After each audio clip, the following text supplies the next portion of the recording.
जय शनिदेव। पवन पुत्र हनुमान की जय।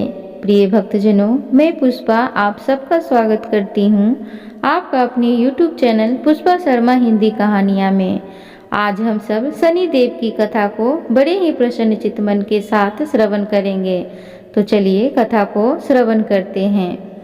एक समय की बात है कि नवग्रहों के बीच में श्रेष्ठता को लेकर विवाद हो गया। सभी ग्रह देवराज इंद्र के पास पहुँचे कि यह आप फैसला करके बताएं कि हम नवग्रहों में कौन श्रेष्ठ है। तब देवराज इंद्र ने इस समस्या का समाधान करने के लिए सभी ग्रहों को राजा विक्रमादित्य के पास भेज दिया। यह कहकर कि पृथ्वी पर इस समय बहुत ही न्यायप्रिय राजा विक्रमादित्य उज्जैन में राज करते हैं। आप उनके पास ही यह प्रश्न लेकर जाइए। सभी ग्रह राजा विक्रमादित्य के पास पहुँचे कि यह बताएं कि हम सभी ग्रहों में श्रेष्ठ कौन है। ग्रहों के इस प्रश्न को सुनकर राजा विक्रमादित्य सोच में पड़ गए, क्योंकि किसी को भी छोटा बताया तो वह नाराज हो जाएंगे। राजा ने प्रश्न का उत्तर देने के लिए एक युक्ति निकाली। राजा विक्रमादित्य ने 9 धातुओं के 9 अलग अलग सिंहासन बनवाए। सभी ग्रहों को इन पर बैठने के लिए कहा गया और साथ ही यह भी बताया गया कि जो अंत में बैठेगा वह सबसे छोटा होगा। सबसे अंत में लोहे का सिंहासन होने के कारण शनिदेव सबसे अंत में बैठ पाए। शनिदेव को लगा कि राजा विक्रमादित्य ने उनके साथ छल किया है और वह क्रोधित हो गए। राजा विक्रमादित्य की 7:30 आई तो एक दिन शनि महाराज घोड़े के व्यापारी बनकर विक्रमादित्य के पास आए और विक्रमादित्य ने एक घोड़ा पसंद किया और उस पर सवार हो गए। यहीं पर विक्रमादित्य शनि के फेर में फंस गए। घोड़ा राजा विक्रमादित्य को घने जंगल में ले जाकर गायब हो गया। राजा विक्रमादित्य भटकते हुए एक नगर में पहुँचे। वहाँ एक सेठ की दुकान पर राजा ने जल पिया और विश्राम करने लगे। संयोगवश उस दिन सेठ की अच्छी कमाई हुई। सेठ को लगा कि यह व्यक्ति उसके लिए भाग्यशाली है और उस पर दया करके अपने साथ घर ले आया। जब सेठानी भोजन लगा रही थी तब अचानक राजा ने देखा कि सामने की दीवार पर खूंटी में हार लटक रहा है, जिसे दीवार निगलता जा रहा है। सेठ को लगा कि खूंटी पर लटकता हार इसी अपरिचित ने चुराया है, तो उससे हार के बारे में पूछने लगा। राजा विक्रमादित्य ने अपनी असली पहचान छुपा लिया था और खुद को बीका नाम का उज्जैन निवासी बताया था। इसलिए सेठ को जब बीका ने बताया कि हार दीवार निगल गया है तो उसे यकीन नहीं हुआ और उसने राजा से हार चोरी की शिकायत कर दी। राजा ने विक्रमादित्य से हार के बारे में जानना चाहा तो उसने बताया कि उसके देखते ही देखते खूंटी ने हार को निगल लिया था। इस बात पर राजा क्रोधित हो गए और उन्होंने चोरी करने के अपराध में राजा विक्रमादित्य के हाथ पैर काटने का आदेश दे दिया। राजा विक्रमादित्य के हाथ पैर काटकर उनको नगर की सड़क पर छोड़ दिया गया। कुछ दिन बाद एक तेली उसे उठाकर अपने घर ले गया और उसे अपने कोल्हू पर बैठा दिया। राजा आवाज देकर बैलों को हाँकता रहता। इस तरह तेली का बैल चलता रहा और राजा को भोजन मिलता रहा। शनि के प्रकोप की 7:30 पूरी होने पर वर्षा ऋतु प्रारंभ हुई। राजा विक्रमादित्य एक रात मेघमल्हार गा रहे थे कि तभी नगर के राजा की लड़की राजकुमारी मोहिनी रथ पर सवार होकर उस तेली के घर के पास से गुजर रही थी। उसने मेघमल्हार राग सुना तो वह मोहित हो गई। राजकुमारी ने दासी को भेजकर गाने वाले को बुला लाने के लिए कहा। दासी ने लौटकर राजकुमारी को अपंग राजा के बारे में सब कुछ विस्तार से बता दिया। राजकुमारी अपाहिज राजा से इस तरह प्रभावित हुई थी कि उसने मन ही मन यह निश्चय कर लिया था कि वह अपाहिज राजा से ही विवाह करेगी। राजकुमारी ने अपने माता पिता से जब यह बात बताई तो वे सभी यह बात जानकर हैरान रह गए। रानी ने मोहिनी को समझाया, बेटी तुम्हारे भाग्य में तो किसी राजा की रानी होना लिखा है। ऐसे में तुम उस अपाहिज से विवाह करके अपने पांव पर कुल्हाड़ी क्यों मार रही है? राजकुमारी तो मन में ठान चुकी थी, अपनी जिद नहीं छोड़ेगी। अपनी जिद पूरी करने के लिए उसने भोजन करना छोड़ दिया और प्राण त्याग देने का निश्चय कर लिया। आखिर राजा रानी को विवश होकर अपंग विक्रमादित्य से राजकुमारी का विवाह करवाना पड़ा। विवाह के बाद राजा विक्रमादित्य और राजकुमारी तेली के घर में रहने लगे। उसी रात स्वप्न में शनिदेव ने राजा से कहा, राजा, तुमने मेरा प्रकोप देख लिया। मैंने तुम्हें अपमान का दंड दिया है। राजा ने शनिदेव से क्षमा करने को कहा और प्रार्थना की कि हे शनिदेव, आपने जितना दुख मुझे दिया है अन्य किसी को न देना। शनिदेव ने कुछ सोचकर कहा, राजा, मैं तुम्हारी प्रार्थना स्वीकार करता हूँ। जो कोई स्त्री पुरुष मेरी पूजा करेगा, शनिवार को व्रत करके मेरी व्रत कथा सुनेगा, उस पर हमेशा मेरी अनुकंपा बनी रहेगी। प्रातःकाल राजा विक्रमादित्य की नींद खुली तो अपने हाथ पांव देखकर राजा को बहुत खुशी हुई। उसने मन ही मन शनिदेव को प्रणाम किया। राजकुमारी भी राजा के हाथ पैर सही सलामत देखकर आश्चर्य में डूब गई। तब राजा विक्रमादित्य ने अपना परिचय देते हुए शनिदेव के प्रकोप की सारी कहानी सुनाई। सेठ को जब इस बात का पता चला तो दौड़ता हुआ तेली के घर पहुंचा और राजा के चरणों में गिरकर क्षमा मांगने लगा। राजा ने उसे क्षमा कर दिया क्योंकि यह सब तो शनिदेव के प्रकोप के कारण हुआ था। सेठ राजा को अपने घर ले गया, उसे भोजन कराया। भोजन करते समय वहां एक आश्चर्यजनक घटना घटी। सबके देखते देखते उस खूंटी ने हार उगल दिया। सेठ जी ने अपनी बेटी का विवाह भी राजा के साथ कर दिया और बहुत से स्वर्ण आभूषण धन आदि देकर राजा को विदा किया। राजा विक्रमादित्य राजकुमारी मोहिनी और सेठ की बेटी के साथ उज्जैन पहुँचे तो नगरवासियों ने हर्षपूर्वक नगर की सीमा पर ही उनका स्वागत किया। अगले दिन राजा विक्रमादित्य ने पूरे राज्य में घोषणा करवाई कि शनिदेव सभी ग्रहों में श्रेष्ठ हैं। सभी नगरवासी शनिदेव का व्रत करें और शनिवार को शनि की पूजा करें एवं शनि व्रत की कथा सुनें। राजा विक्रमादित्य की घोषणा से शनिदेव बहुत प्रसन्न हुए। शनिवार का व्रत करने और व्रत कथा सुनने के कारण सभी लोगों की मनोकामनाएं पूरी होने लगी। बोले जय शनिदेव महाराज की जय। प्रिय भक्तजनों, किसी अन्य कथा के अनुसार, शास्त्रों के अनुसार शनिदेव भगवान सूर्य तथा माता छाया के पुत्र हैं। इन्हें क्रूर ग्रह का श्राप उनकी पत्नी से प्राप्त हुआ था। इनका वर्ण कृष्ण है और यह कौवे की सवारी करते हैं। पौराणिक मान्यताओं के अनुसार शनिदेव श्री कृष्ण के अनन्य भक्त थे और बाल्यावस्था में ही भगवान श्री कृष्ण की आराधना में लीन रहते थे। युवावस्था में उनके पिता ने उनका विवाह चित्ररथ की कन्या से करवा दिया था। एक बार जब उनकी पत्नी पुत्र प्राप्ति की इच्छा के लिए शनिदेव के पास पहुंची, तब न्याय देवता श्री कृष्ण की भक्ति में लीन थे। वह बाहरी संसार से पूर्ण रूप से कट चुके थे।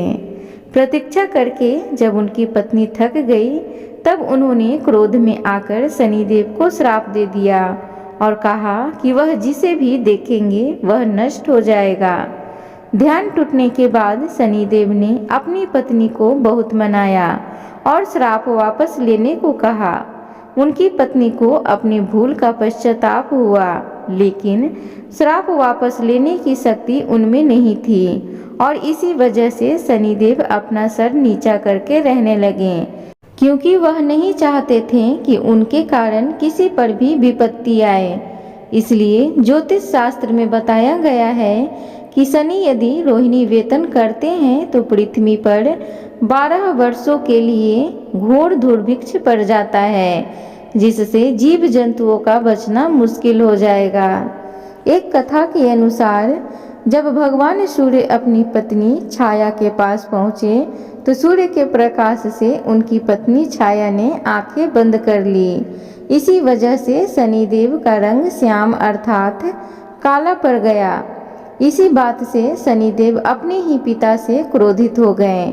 शनिदेव ने आगे चलकर भगवान शंकर की घोर तपस्या की और इस तपस्या से उनका शरीर पूर्ण रूप से जल गया। शनि की भक्ति को देखकर भगवान शिव बहुत प्रसन्न हुए और उनसे वरदान मांगने के लिए कहा। शनिदेव ने वरदान के रूप में मांगा कि वह चाहते हैं कि उनकी पूजा अपने पिता से अधिक हो, जिससे सूर्य देव को अपने प्रकाश का अहंकार टूट जाए। भगवान शिव ने शनिदेव को वरदान दिया कि तुम नवग्रहों में श्रेष्ठ हो जाओगे और पृथ्वी लोक पर न्यायाधीश के रूप में तुम लोगों को कर्मों के अनुसार फल प्रदान करोगे। इसलिए आज भी भगवान शनिदेव को न्यायाधीश के रूप में पूजा जाता है और सभी ग्रहों में उनका स्थान बहुत ऊंचा है। तो प्रिय भक्तगणों, अब हम सब शनिदेव की दूसरी कथा को बड़े ही प्रसन्न चित्त मन से श्रवण करेंगे। तो चलिए कथा में आगे बढ़ते हैं। एक बार भगवान विष्णु, शंकर और ब्रह्मा के बीच में एक संवाद शुरू हुआ। यह संवाद था संसार में एक न्याय अधिकारी को जन्म देने का। यह संवाद तब शुरू हुआ जब देवों और असुरों के बीच लगातार युद्ध हो रहा था। असुरों को लगता था कि जब न्याय की बात आती है तो फैसला देवों के हक में सुनाया जाता है, परंतु असुरों के गुरु शुक्राचार्य को भगवान शंकर पर पूर्ण विश्वास था कि वह देवों के साथ असुरों के हितों की भी रक्षा जरूर करेंगे। भगवान शंकर ने अपने परम भक्त शुक्राचार्य को निराश नहीं किया। भगवान शंकर ही थे जिन्होंने शनिदेव के जन्म की पटकथा लिखी। शनिदेव का जन्म सूर्यपुत्र के रूप में हुआ था, जिनकी मां का नाम छाया था। एक पौराणिक कथा के अनुसार छाया ने शनि को एक जंगल में छुपा के रखा था। उनका वहीं पालन पोषण किया। यम के अलावा शनि भी एक पुत्र है। शनिदेव को भी नहीं मालूम था कि उनके पिता स्वयं सूर्य देव हैं, लेकिन यह राज बहुत दिनों तक न छुप सका, क्योंकि संसार को उसका न्याय अधिकारी मिलना था, जो कर्मों के आधार पर लोगों को न्याय और दंड देगा।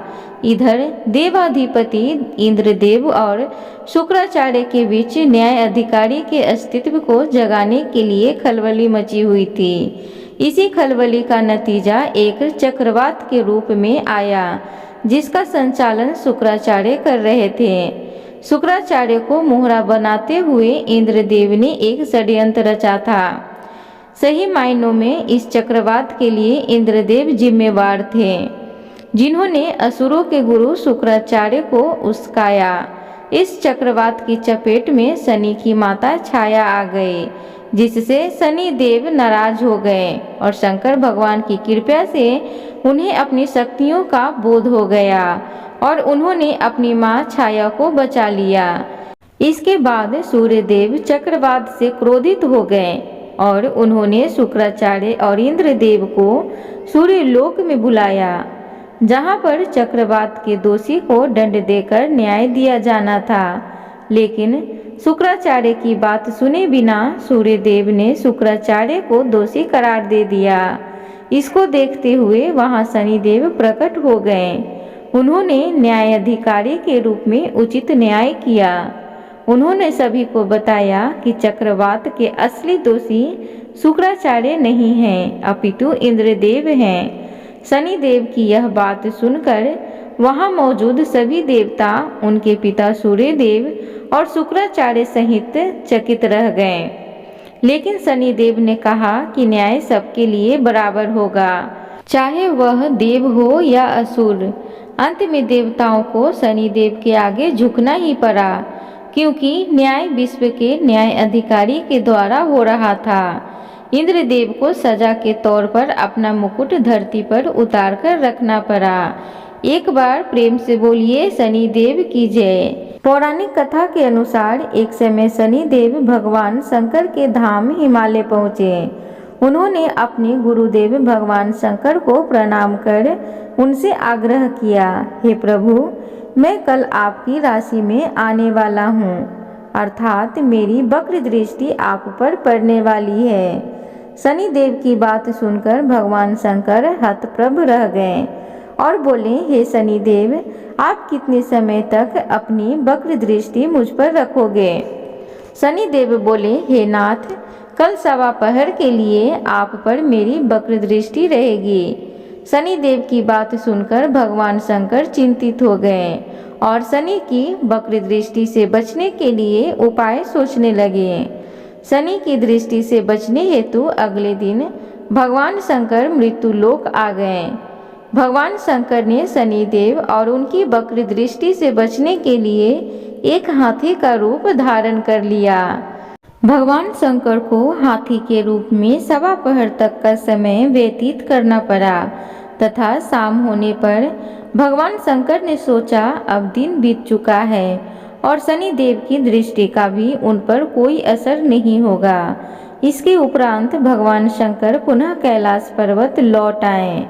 भगवान शंकर प्रसन्न मुद्रा में जैसे ही कैलाश पर्वत पर पहुँचे, उन्होंने शनिदेव को उनका इंतजार करते पाया। भगवान शंकर को देखकर शनिदेव ने हाथ जोड़कर प्रणाम किया। भगवान शंकर मुस्कुराकर शनिदेव से बोले, आपकी दृष्टि का मुझ पर कोई असर नहीं हुआ। यह सुनकर शनिदेव मुस्कुराए और बोले, मेरी दृष्टि से न तो देव बच सकते हैं और न ही दानव, यहाँ तक कि आप भी मेरी दृष्टि से नहीं बच पाए। यह सुनकर भगवान शंकर आश्चर्यचकित रह गए। शनिदेव ने कहा, मेरी ही दृष्टि के कारण आपको सवा पहर के लिए देव योनि छोड़कर पशु योनि में जाना पड़ा। इस प्रकार मेरी वक्र दृष्टि आप पर पड़ गई और आप इसके पात्र बन गए। शनिदेव की न्यायप्रियता को देखकर भगवान शंकर प्रसन्न हो गए और शनिदेव को हृदय से लगा लिया।